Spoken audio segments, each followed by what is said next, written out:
কিয়ামতের ময়দানে আযাব এত কঠিন, এত যন্ত্রণা, এত ভয়ঙ্কর আমি আল্লাহ তৈরি করব।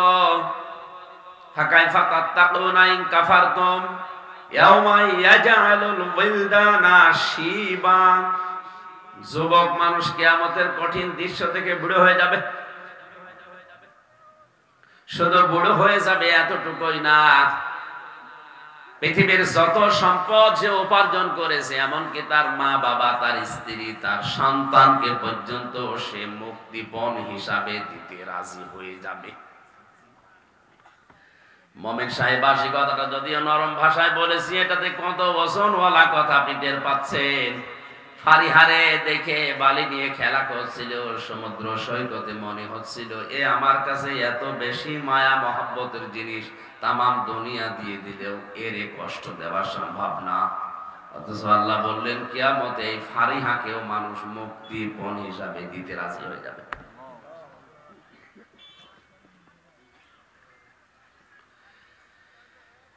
এই জন্য কিয়ামত শুধু নাম শোনা না, এটা জবাব দেওয়া লাগবে। জবাবদিহিমূলক আচরণ দুনিয়াতেও আপনার করা লাগবে। পৃথিবীর সব চাইতে ভালো কথা যেহেতু আল্লাহর কথা, আর আমরা আল্লাহর দিকে ডাক দেওয়ার জন্যই আজকে এসেছি, আর এই আয়োজনটাও ঠিক এই জন্যে। কথা বলেন না কেন?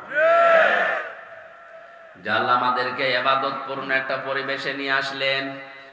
আমার চাচা কর্ম করে খায়, উনি চাকরি করে, নিজের কাজ বাদ দিয়ে আজকে এখানে এসেছে রূপ দেখানোর জন্য না, এটা যেহেতু একটা ইবাদত এই কারণে এসেছে। পৃথিবীর যে কোনো কাজে আপনি সময় দিলে আপনার জবাব দেওয়া লাগবে কিয়ামতে। কোরআনের পেছনে যদি কেউ সময় দেয়, ওই সময়টুকুর জবাব আল্লাহর কাছে দেওয়া লাগবে না। শত ব্যস্ততা থাকার পরও মাঝে মাঝে দেখি আমার সাথে কিছু কিছু জায়গায় যায়।